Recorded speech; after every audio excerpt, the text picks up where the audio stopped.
नमस्कार, आप देख रहे हैं भारत एक्सप्रेस यूपी और मैं हूं आपके साथ आनंद विजय सिंह। मायावती ने आज यानी 1 अक्टूबर को यूपी और उत्तराखंड के बीएसपी नेताओं की एक बैठक बुलाई थी। इस बैठक में पार्टी के नेशनल कोऑर्डिनेटर से लेकर बीएसपी के जिला अध्यक्षों तक को बुलाया गया था। इस बैठक में दानिश अली को दरकिनार कर दिया गया। पार्टी सुप्रीमो मायावती पहले ही अकेले लोकसभा चुनाव लड़ने का ऐलान कर चुकी हैं।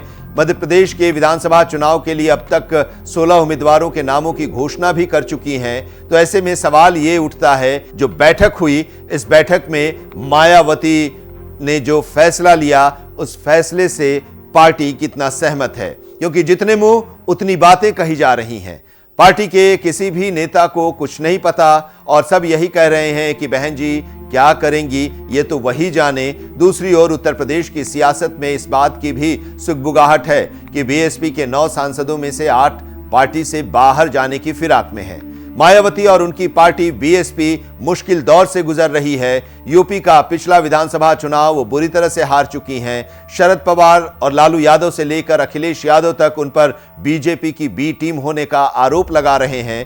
बीएसपी के कई सांसद दूसरी पार्टी में जाने की तैयारी में हैं। अगले लोकसभा चुनाव के लिए बीजेपी के खिलाफ विपक्षी एकता के रूप में इंडिया गठबंधन बन चुका है और मायावती की पार्टी बीएसपी अब तक इस गठबंधन से बाहर है।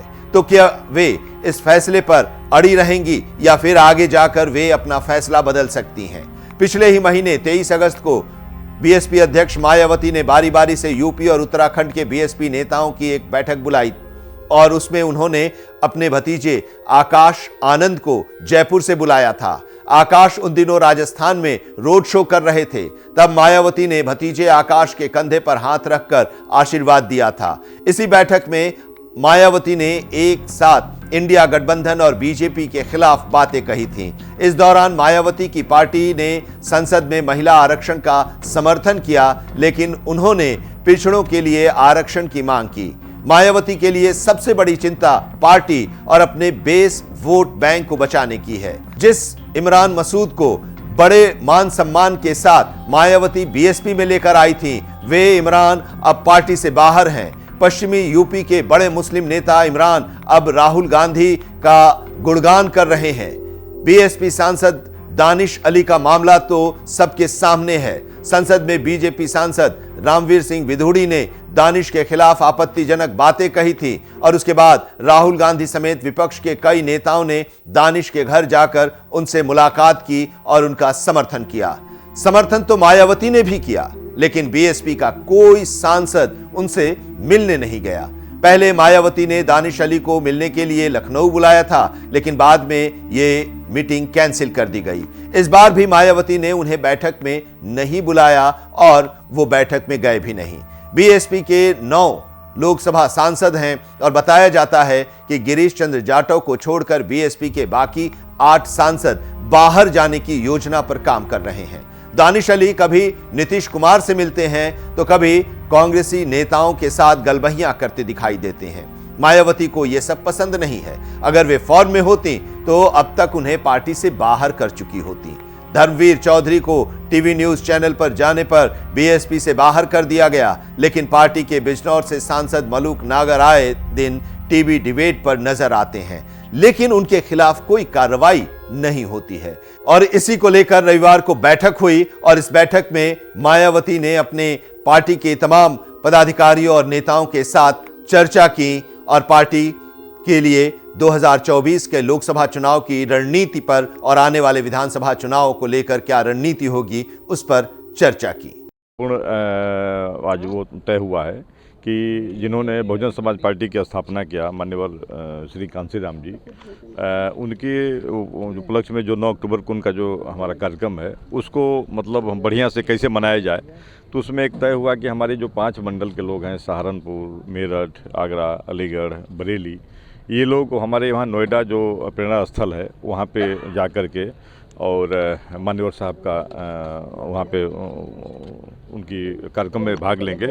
और 3 मंडल के जो लोग हैं, अयोध्या, लखनऊ, कानपुर, इन मंडलों के लोग यहाँ लखनऊ आएंगे और बाकी 10 मंडल के लोग अपने अपने मंडलों पे मान्यवर साहब का वो मनाएंगे।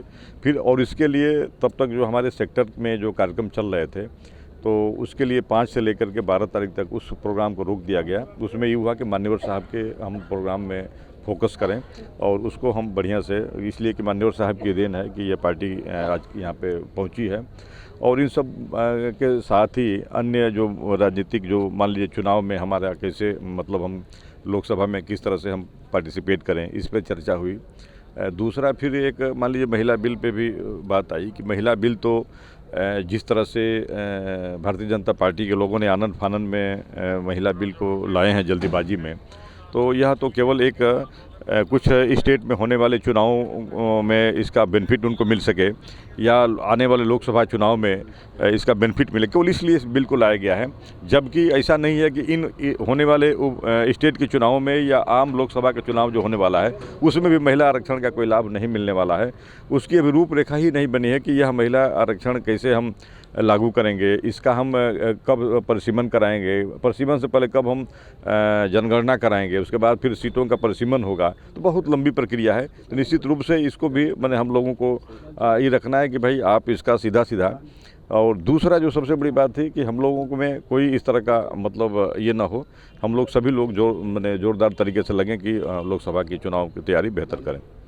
अंबेडकर वाहिनी का गठन किया है समाजवादी पार्टी ने, अब दलित वोटों पर फोकस कर रही समाजवादी पार्टी का फोकस है कि आप ही के वोट बैंक को काट देखिए, समाजवादी पार्टी ने जो अभी तक किया है, आपने देखा होगा कि बहुजन समाज में जन्मे लोगों के नाम से जब बहुजन समाज पार्टी की सरकार थी, बहुत सारे जैसे भदोही जो जिला था संत रविदास नगर के नाम से वह जिला घोषित माननीय बहन जी ने बनाया था।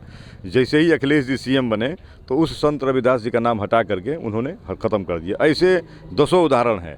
यहाँ पे जो आज जनेश्वर मिश्रा पार्क के नाम से जो पार्क है, आप जानते होंगे कि उस पार्क की स्थापना किसने किया, उस पार्क को बनवाया किसने।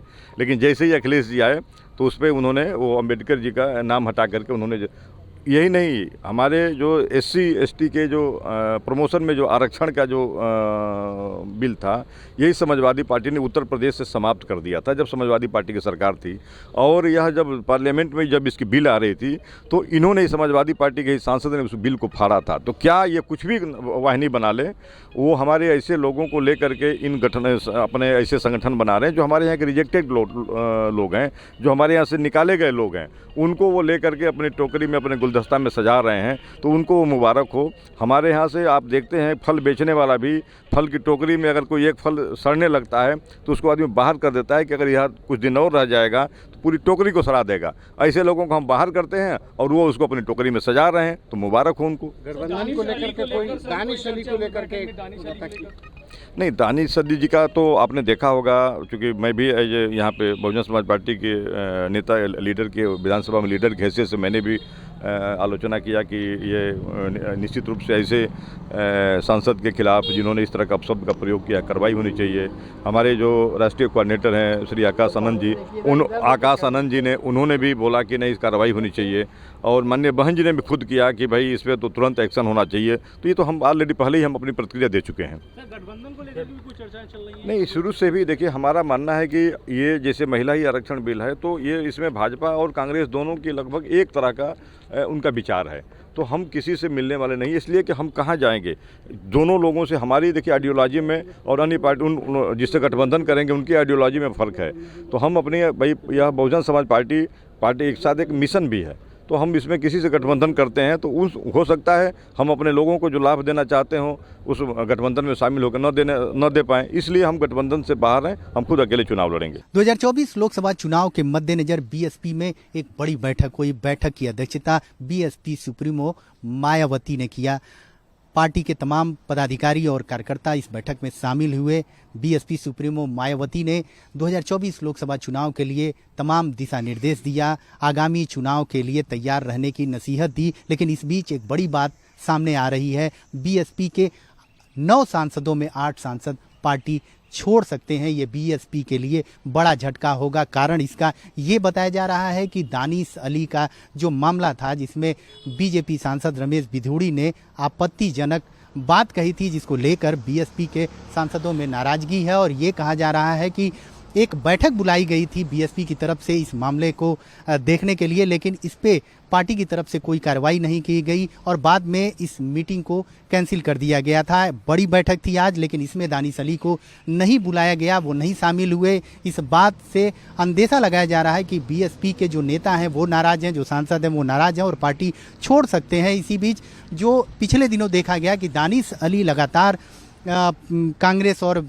कई जो नेता हैं, नीतीश कुमार और अन्य पार्टियों के जो नेताओं से मुलाकात कर रहे हैं, इसको लेकर बीएसपी सुप्रीमो खासा नाराज हैं और बताया जा रहा है कि इस नाराजगी का असर साफ तौर पे देखने को मिला कि वो बैठक में शामिल नहीं हुए, ना ही उन्हें बुलाया गया। लेकिन बड़ी बात यह है कि इस टूट के बाद बीएसपी पर बड़ा असर पड़ेगा। पार्टी 2024 लोकसभा चुनाव की तैयारी में है। ऐसे में अगर 8 सांसद टूटकर दूसरी पार्टियों में जाते हैं तो कहीं ना कहीं पार्टी को इससे बड़ा नुकसान होगा और ये बीएसपी के लिए अच्छी बात नहीं होगी। कैमरा पर्सन राहुल के साथ सत्यप्रकाश सिंह, भारत एक्सप्रेस, लखनऊ। तो फिलहाल इस वीडियो में इतना ही। उत्तर प्रदेश की तमाम खबरों के लिए आप देखते रहिए भारत एक्सप्रेस यूपी। नमस्कार।